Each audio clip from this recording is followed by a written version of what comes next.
地处古丝绸之路，他对“一带一路”和两国合作充满期待。I think what has been achieved in bilateral relations between us was only the beginning of the very long journey. 东西方文明在这里交融汇聚，身处特殊的地理位置，他强调独立自主，批评西方干涉。They used to the answer which actually says yes, sir, and in our case, it will never happen.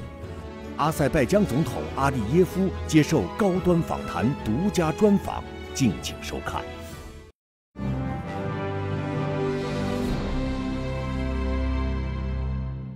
关注国际焦点，洞察世界风云。大家好，欢迎收看本期高端访谈，我是王冠。现在我们所在的位置是阿塞拜疆首都巴库，在这里我们要对话今天的嘉宾阿塞拜疆总统阿利耶夫。对不少中国人来说，阿塞拜疆可能是一个遥远的国家，它位于欧亚大陆连接处，在我身后的里海的西岸，是连接东西方的重要纽带。地处十字路口的阿塞拜疆如何在东西方之间找到属于自己的发展路径？它在全球地缘政治和全球贸易当中扮演着怎样的角色？它同中国的关系又正在经历怎样的发展和演进？带着这些问题，让我们一起走进今天的嘉宾——阿塞拜疆总统阿利耶夫。His Excellency President Aliyev, thank you so much for inviting us to your country, for accepting this interview. We've been here in Baku for 3 days only, but we're really impressed by how modern this city and this country is. And everywhere you go, there is an Azerbaijani touch. Yes, this is true. First of all, welcome to Azerbaijan. And I'm very glad that you are spending in Azerbaijan several days, so that will be a good time in order to know our country, our people more.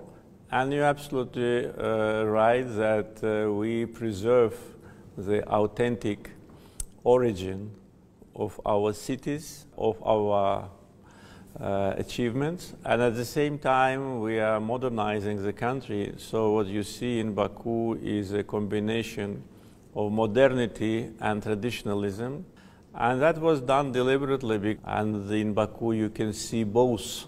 So I think it's really important asset, and thank you for noticing that. Mr. President, we want to acknowledge that this is the 100th birth anniversary of your late father, the national leader, Gaidar Aliyev.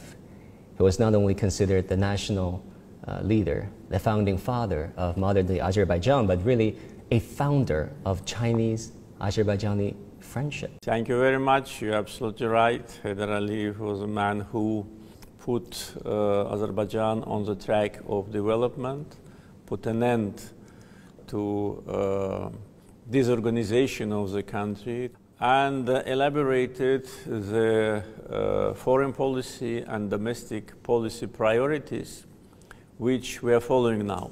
He played a very important role in the development of Chinese-Azerbaijani relations, and I'm very glad that now relations between our two countries develop very successfully, cover many more areas, so agenda is much broader than it was 30 years ago, and they're based on mutual respect and friendship.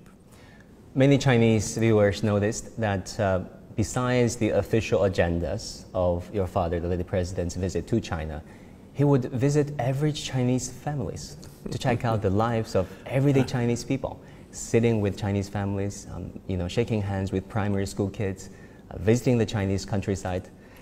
Actually, we got some photos here that we thought might need some further elaboration from you. This photo was taken in the 90s, right? Yes, yes, exactly. This is a great photo. That he was really very interested not only in official contacts, but also to establish people-to-people relations. And this photo actually demonstrates that.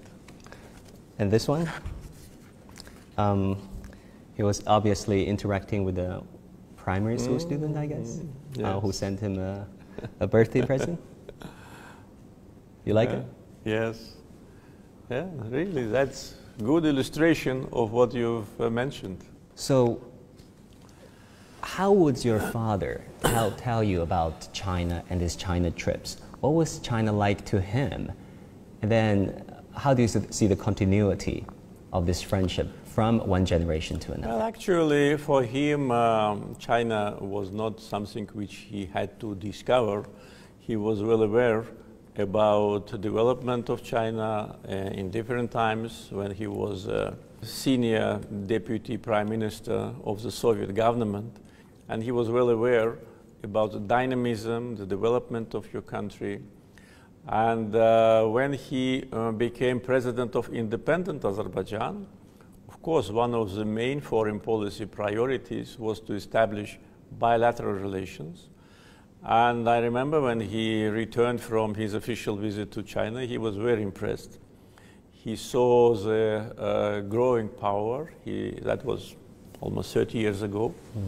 He saw consolidated society and a country which has its very clear objectives. So actually, the foundation of our bilateral relations were laid after that historical visit. And since that time, they have a very big potential for dynamic development. 阿塞拜疆位于外高加索的东南部，站在欧亚大陆的十字路口。阿塞拜疆曾是古丝绸之路的重要站点，商贾旅人络绎不绝，东西方文明交融碰撞，让这里成了世界上文化和民族最具多样性的国家之一。阿塞拜疆是中国在中亚地区的重要合作伙伴。自1992年建交以来，两国合作不断走深走实。如今，中国已经成为阿塞拜疆第4大贸易伙伴国、第3大进口来源国。近几年，随着两国在“一带一路”倡议中的合作不断加深，巴库国际海上贸易港、阿拉特自由经济区等基础设施陆续建成，中阿合作开启了新时代。You recently described China-Azerbaijan relations as excellent. Right. Where do you think it is, and how do you want to take it to the next level? Yes, I can only confirm what I said. I consider relations excellent. And this analysis, this word, also covers a very broad agenda of bilateral relations and very clear prospects for future cooperation. I think what has been achieved in bilateral relations between us was only the beginning of the very long journey, I hope a journey of strategic cooperation. Because today, when we look at the political map of the region and also on map of transportation routes, we see how our countries are closely aligned with each other. For instance, if we take basic issues on global international agenda, our positions coincide. They coincide on issues related to sovereignty, independence, territorial integrity, non-interference into affairs of other countries. They coincide on issues related to economic cooperation, and we see the growing numbers of mutual trade and especially the potential. Relatively recently, our relations have been intensified even more. And of course, my meetings with President Xi Jinping play an important role in elaboration of the direction, and they put very clear targets for development. So I really can only reconfirm what I said, that relations are excellent, and they will be even better than that. You talked about your meeting with President Xi. You met him on several occasions. Yes. What do you think of him as a leader? What kind of a person does he strike you as? I had a chance to meet President Xi Jinping many times in China and also on the sidelines of international events. And I have great respect to him, and I always was impressed with his vision, his intelligence, openness, and being deeply aware about bilateral relations between us. Because China, as a global power, has a very broad foreign policy agenda, much broader than one of Azerbaijan's. This is natural, I mean, of course, but at the same time, being deeply aware about the substance of our cooperation, about prospects of our cooperation, really demonstrate that President Xi is a very responsible person. And that is the result, this resulted in the very successful foreign policy. And you know that year after year, the number of friends of China in the world is growing. And this is due to this wise policy. And we can only, applaud to what he is doing in development of his country. And this, I think, is one of the unique cases on global arena, especially now, when you just help countries which need help and which cannot get assistance on time and from other sources. I can give you one example about Azerbaijan. When COVID started, we were in a big trouble because we did not have vaccines. And the only country which helped us with vaccines was China. I wrote a letter to President Xi asking to help, and immediately there was a response. We got the first portion of 1 million doses, and we started vaccination in the middle of January, so one of the first in the world. And how can we forget that? But at the same time, that there have been countries in the West which stockpiled 5 times more vaccines than they needed. And they left countries who could not produce and could not get access just without vaccination. So they just were, demonstrating this vaccine nationalism. And also I can tell you that Azerbaijan was one of the countries which publicly struggled against the vaccine nationalism as a chair of non-aligned movement. So what I'm trying to say is that this is an example which demonstrates the Chinese policy towards Azerbaijan, and I'm sure the same policies towards every country which needs help at the time when it is needed.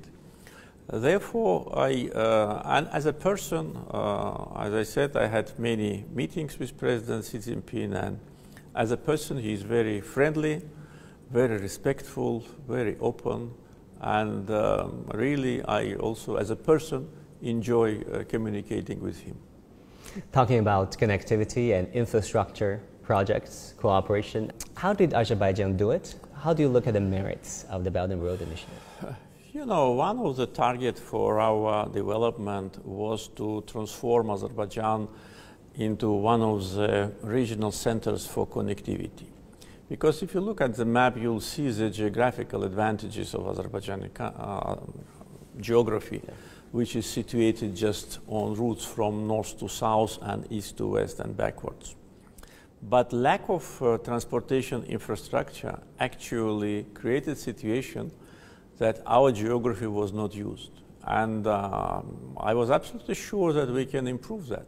We are actively working also with our Chinese partners and our neighbors to establish this infrastructure connectivity and also administrative connectivity, because we need to have single policy on tariffs. We need to have more interconnection with respect to customs regulations and to open this gate broadly. So relations between our countries in the future also will play important role in a growing number of cargoes going through Azerbaijan. We know that Azerbaijan is also launching has launched this Trans-Caspian international transport route. Yes. How significant is that? Yeah, this is actually part of Belt and Road Initiative, because we clearly understand that in the current geopolitical situation, Trans-Caspian route is becoming one of the most important for countries of Central Asia. Again, if we look at the map, we will see that there are not many ways for Central Asian countries to transport their cargoes in European direction and backwards. So there's a sea lane, there's a Trans-Siberian route, but that takes a lot longer. Yes, this is one reason. And second reason, of course, certain geopolitical changes and restrictions on transportation routes, sanctions on transportation routes make that transit more complicated. Therefore, if not through the Caspian, then how? And the countries of Central Asia, they are developing, they are producing more goods for export, and they're also buying more. Therefore, routes across the Caspian becomes vital.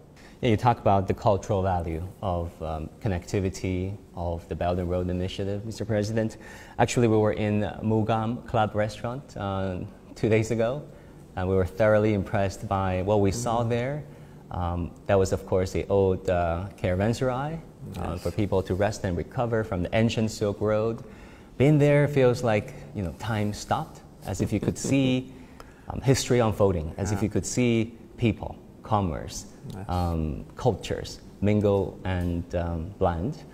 How do you see the cultural value of trade, of, you know, this, what Chinese call the Belt and Road Initiative? Yeah, definitely. This will create additional spirit, or will contribute to the spirit of friendship and interaction. Because countries which were situated on the Asian Silk Road, one of their, how to say, specifics or similarity is that they have a diverse societies, multi-ethnic and multi-confessional societies, and Azerbaijan is part of that positive scenario. Therefore, cultural heritage of Azerbaijan, as you can see with your own eyes, is something which is duly protected by our state, and for us it is an asset which we need to keep, preserve, and hand over to new generations so that they do. And at the same time, more connectivity projects with partners will lead to more visits, more tourists, more trade, more interaction, and that will only make richer our culture and our society. So we look at this from this point of view, and we are very fortunate. All the ethnic groups who live in Azerbaijan, they live as one family, and this is one of the biggest assets. 20世纪以来，美国打着民主自由的旗号，大搞胁迫外交。他在拉美推行新门罗主义，在欧亚大陆挑起颜色革命，在西亚北非策划阿拉伯之春，在世界各地搞和平演变，肆意操弄顺我者昌、逆我者亡的强权政治。2005年6月，阿塞拜疆也曾刮起过橙色风暴。 We all know what State Department is capable of, you know, along with their security establishment in multiple attempts to subvert government and change regimes they don't like in Central America, across Eurasia. Back in the day, I was a Washington, D.C. correspondent for 8 years, and I must say I learned a lot in both directions. So, talking about the biased portrait from the Western media, of non-Western countries such as Azerbaijan and China. Why do you think is the case? What are the factors behind their? The main reason, I think, is that Azerbaijan pursues independent policy based on its national interest. Azerbaijan, unlike some countries, do not engage in any adventure which is not in line with our priorities and our national interests. In other words, we behave independently, and our policy is independent. And some people in the West, they are used to different kind of scenario. They are used to the answer which actually says, yes, sir, and in our case, it will never happen.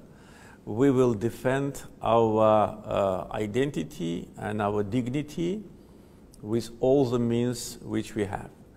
So I think this is a basic reason why Azerbaijan continues to be a target for media attacks, attacks from so-called independent NGOs. We all know that they are not independent. Who can say that human rights, Amnesty International, Freedom House are independent? Look from whom they get the money, who orders the music, and they cannot afford even one step right and left which is not agreed with their bosses. But you know, we managed to live in this environment. For me, the most important is not what Western media write about Azerbaijan, but what people of Azerbaijan think about the policy of our government. And as you can, you know, see, and if you talk to the people, you will see what they think about our government, whether we are right thing or not, and the consolidation of our society, and you know, strong support, strong public support. And if somebody in the West think that by insulting the government officials, by spreading slander and rumors, they can influence public opinion of Azerbaijan, maybe they're right, but their influence is not in the direction they would like to see. Talking about territorial integrity, there's something that is very dear and near to the hearts of many Chinese. That is the issue of Taiwan. There's this outside intervention on the issue of Taiwan. You earlier said that you don't support efforts to try to split China. Can you elaborate?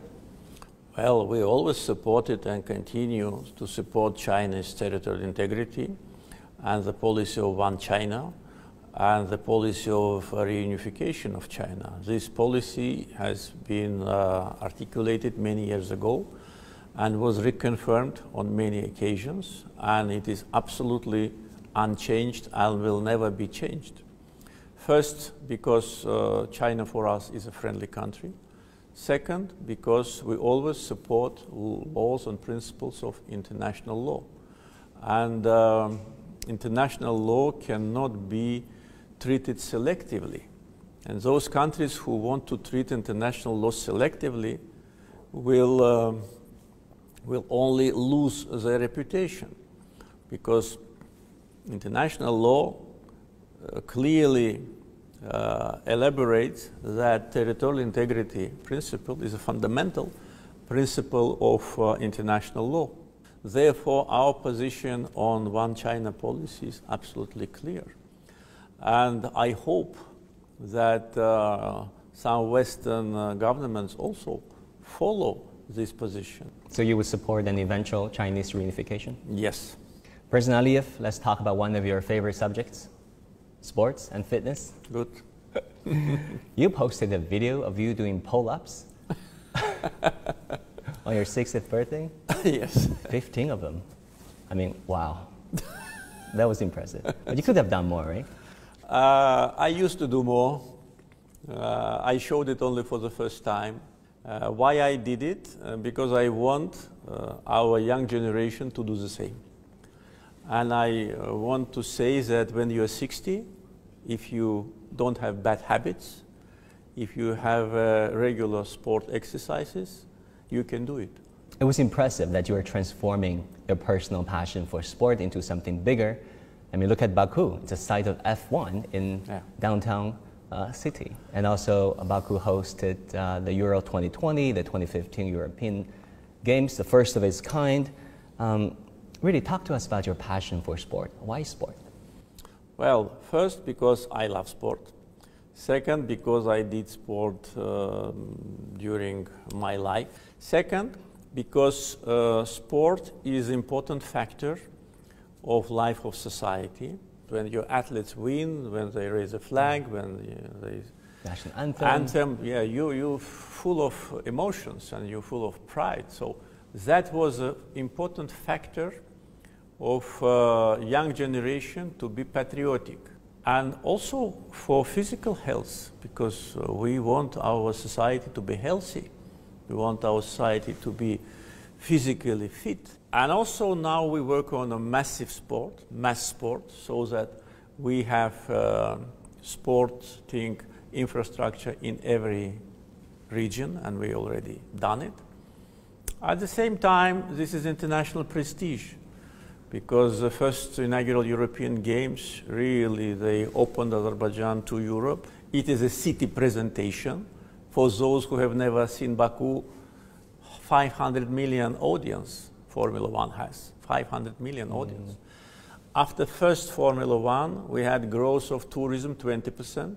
It brought us a lot of international tourists, a lot of foreign currency into the country. So it is a lot of factors which, dictate that every government should pay big attention to sport development. I remember Euro 2020 well. I think it was either Cristiano Ronaldo or another European team that went to play in Baku in the group stage match.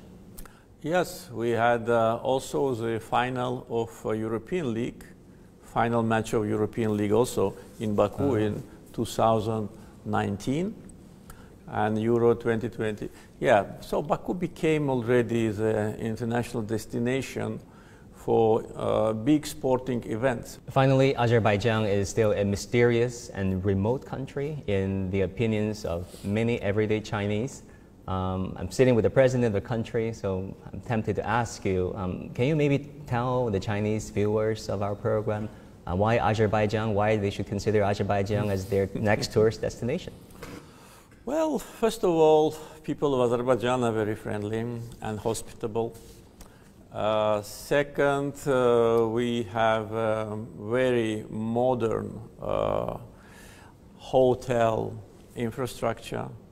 We have a diverse nature. We have 9 climatic zones, and the country's territory is not very big, so you can reach either by train or by car or maximum by plane easily. Roads infrastructure is one of the best. Cuisine, I think, also one of the best. We had so much kebab. Thank you. And well, the weather is very friendly, so you can ski in the mountains, you can swim in the Caspian Sea, you go hiking, you go to see mud volcanoes. President Aliyev, thank you so much once again for welcoming us into your country, and thank you for this interview. Thank you.